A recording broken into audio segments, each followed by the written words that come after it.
रात के 1 बजे का वक्त था। तालाब के किनारे 2 दोस्त बैठे हुए बात कर रहे थे। यार महेश, मेरी तो शादी हो गई, लेकिन तू अपने लिए लड़की कब देख रहा है? मुझे कौन लड़की देखने आने वाली है यार, मेरी ऐसी किस्मत का। तभी उन्होंने देखा कि काला लहंगा पहने हुए एक लड़की तालाब के किनारे आई। उसने अपने कपड़े निकाले और तालाब के अंदर उतर गई। उस लड़की का ध्यान इन दोनों की तरफ बिल्कुल भी नहीं था, लेकिन ये दोनों टकटकी लगाकर उसे ही देख रहे थे। चांद की रोशनी उसके गोरे बदन पर पड़ रही थी, तो वो किसी संगमरमर के ताजमहल की तरह चमका रही। कुछ देर नहाने के बाद वो तालाब से बाहर आई और उसने अपने बदन पर कपड़े डाले। उसके बालों से पानी टपकने लगा और वो आगे कदम बढ़ाने लगी। अरे यार, मुझसे तो सब्र ही नहीं हो रहा, मैं तो जा रहा हूँ। ओ भाई, ऐसे जज्बाती होना ठीक नहीं है। अरे साले, तेरी तो शादी हो चुकी है, लेकिन मेरे लिए तो जज्बाती होना गलत नहीं है ना।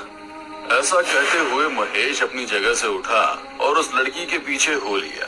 कुछ दूर चलने के बाद अब उस लड़की को भी शायद पता चल गया था कि कोई उसका पीछा कर रहा है। वो लड़की एक खंडर के बाहर जाकर रुकी। उसने एक बार पलटकर महेश की तरफ देखा और फिर खंडर के अंदर दाखिल हो गई। महेश भी अब उसके पीछे खंडर के अंदर चला गया। वहाँ वो एक कुएं के पास जाकर रुकी। उसने पलटकर महेश की तरफ देखा और उसको पास आने का इशारा किया। अरे मेरी जान, मैं अभी आता हूँ। महेश जाकर उस लड़की के गले लग गया। मेरी जान, अब मुझे और मत तड़पाओ, आ जाओ। महेश उसकी मखमली कमर पर अपने हाथों को घुमा रहा था। तभी उस कुएं के अंदर नीले रंग की रोशनी उत्पन्न हुई और किसी के सांस लेने की भयानक आवाज सुनाई देने लगी।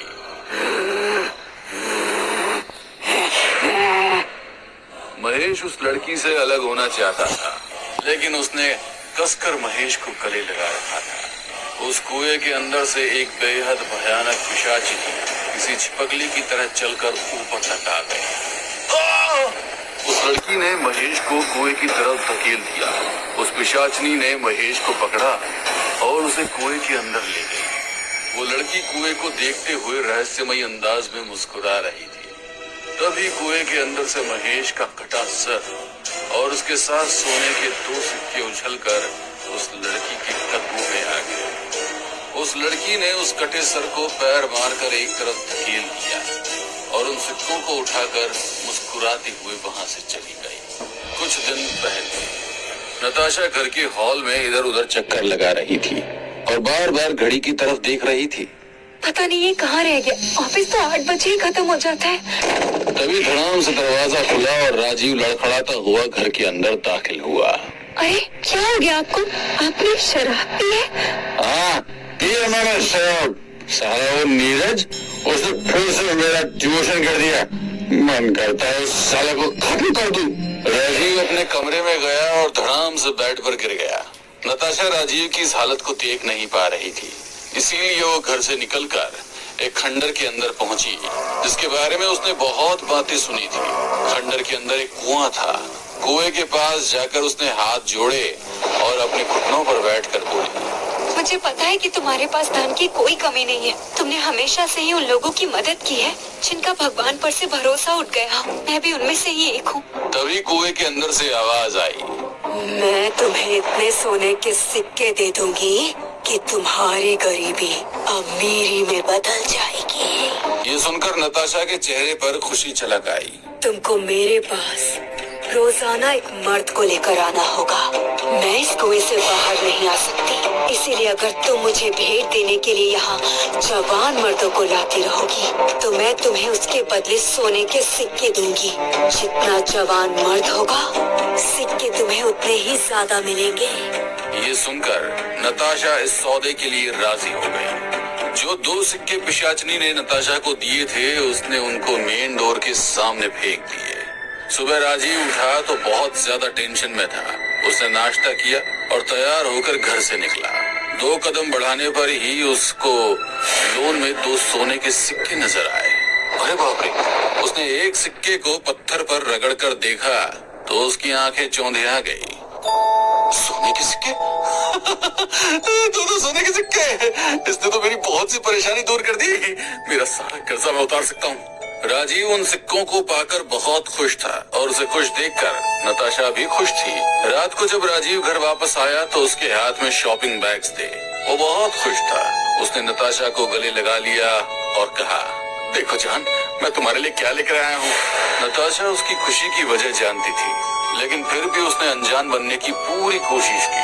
राजीव ने उसे अपनी मनपसंद साड़ी पहनाई और फिर दोनों ने कमरे में जाकर प्यार भरे लम्हे गुजारे। तकरीबन 2 बजे के वक्त जब राजीव गहरी नींद में था तो नताशा ने उसका मोबाइल निकाला। उसने उसके मोबाइल से नीरज सर का नंबर लिया, फिर कमरे से निकलकर उसे कॉल लगाया। हेलो।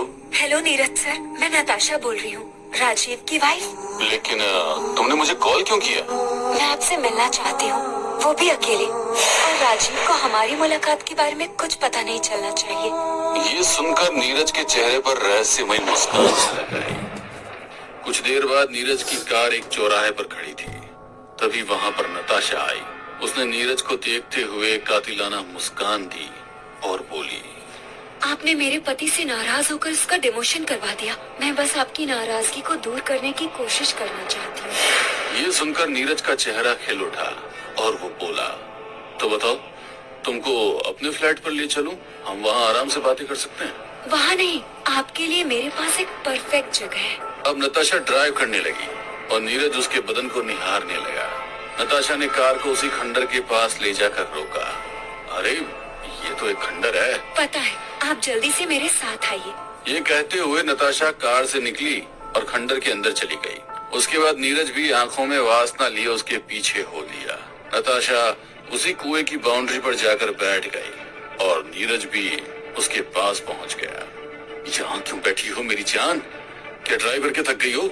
ये सुनकर नताशा उठी और उसने नीरज को कुएं में धक्का दे दिया। नीरज कुएं की बाउंड्री पर हाथों के सहारे लटक गया और तभी कुएं के अंदर से एक नीली रोशनी उत्पन्न हुई।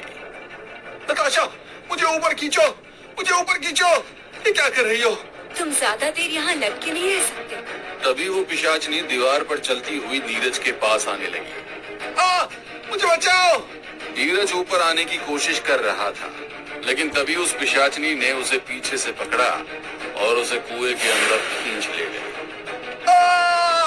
और उसके कुछ देर बाद ही नताशा के सामने 2 सोने के सिक्के आकर गिरे। उन्हें लेकर नताशा घर पहुंची और इस बार भी उसने उन सिक्कों को फिर से घर की चौखट पर फेंक दिया। सुबह होने पर जब फिर राजीव को सिक्के मिले तो उसे बहुत खुशी हुई। उन्हें उठाकर उसने पॉकेट में डाले और ऑफिस पहुंच गया। ऑफिस में उसे नीरज की मौत की खबर मिली तो उसकी खुशी दोगुनी हो गई। उस दिन की शाम जब राजीव घर पहुंचा तो उसने खुशी के मारे नताशा को गोद में उठा लिया। नताशा, नताशा, नताशा, नताशा, मेरी जान, नताशा! अरे अरे अरे, क्या हुआ आपको? आज तो आप बहुत खुश लग रहे हैं। कल नीरज की डेथ हो गई और अब मुझे उसकी पोस्ट मिलने जा रही है। क्या सच में? हाँ मेरी जान, सच में। राजीव ने नताशा को गले लगा लिया।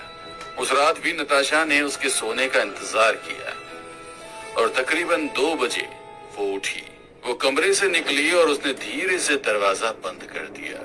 उसने ड्रेसिंग रूम में जाकर अपना वही श्रृंगार किया और घर से निकल गई। उस रात उसने चौराहे से एक 18 साल के लड़के को अपनी अदाओं का दीवाना बनाया और उसे उसी खंडर में ले गई। लेकिन आज जैसे ही वो घर वापस लौटी तो पाया कि सामने राजीव बैठा हुआ है। उसके पैरों तले जमीन खिसक गई और हाथ से सोने के सिक्के जमीन पर गिर गए। राजीव ने उसको सजी धजी हालत में देखा तो उसका गुस्सा फूट पड़ा। तो तुम हमारी गरीबी दूर करने के लिए गंदे काम कर रही हो? ये सोने के सिक्के भी तुम ही रास्ते में फेंका करती थी ना? जैसा आप सोच रहे हैं वैसा कुछ भी नहीं है राजीव। राजीव बहुत गुस्से में था। उसने 2 घूंसे नताशा के मुंह पर लगाए और उसको बालों के बल घसीट कर एक कमरे में ले गया। कलंकिनी, अब यही इसी कमरे में तेरी चिता बना दूंगा। राजीव ने ड्रॉर से एक तेज धार चाकू निकाला। मेरी बात सुनिए। मुझे कुछ नहीं सुनना। ये कहते हुए उसने एक ही झटके में चाकू से उसकी गर्दन अलग कर दी। उसके खून के छींटे राजीव के चेहरे पर आ गए और उसकी आंखों में अभी भी उसका गुस्सा परवान चढ़ रहा था। चारों तरफ सन्नाटा छा गया और एक भयंकर आवाज अब राजीव को सुनाई दी। मुझे भेंट चाहिए, भेंट चाहिए मुझे। ये किसकी आवाज है? मेरी साधिका को मारकर तूने अच्छा नहीं किया। उसके चीखने की आवाज ऐसी थी कि राजीव के घर की सभी खिड़कियों के कांच टूट कर बिखर गए। राजीव अब बेहोश हो गया। सुबह उठा तो सब कुछ शांत था। नताशा की सड़ी लाश उसके पास ही पड़ी थी। वो सब एक सपना था, वैसा कुछ नहीं हुआ। वो जॉब पर गया और अपना काम करने लगा। दिन भर उसके साथ सब कुछ नॉर्मल था, लेकिन रात होते ही उसे वो भयंकर आवाज सुनाई देने लगी। तूने मेरी साधिका को मारकर अच्छा नहीं किया राजीव। मुझे भेंट चाहिए। कौन हो तुम? सामने क्यों नहीं आती? मेरी आवाज का पीछा करते करते मेरे पास चले आओ, वरना मैं तुम्हें जान से मार सकती हूँ। राजीव उस आवाज का पीछा करते हुए घर से बाहर निकल गया। काफी देर चलने के बाद वो उसी खंडर में कुएं के सामने पहुंच गया। कौन हो तुम और किस साधिका की बात कर रही थी तुम? तुम्हारी बीवी मेरी साधिका थी और तुमको सब कुछ बता देती हूँ। अब उस कुएं के अंदर से आती आवाज ने ही राजीव को सब कुछ बता दिया, और पता चलते ही राजीव को एक बड़ा झटका लगा। वो अपने घुटनों पर आ गया और दहाड़े मार मार कर रोने लगा। मैंने मेरी बीवी को गलत समझकर सब मार दिया। मुझसे कितना बड़ा पाप हो गया। पाप तो हुआ है, लेकिन अब तुम्हारी जान खतरे में है। तुम अब मेरी बीवी की तरह मेरे पास जवान लड़कियां लेकर आओगे। जितनी कम उम्र की लड़की होगी, तुम्हें उतने ज्यादा सोने के सिक्के मिलेंगे।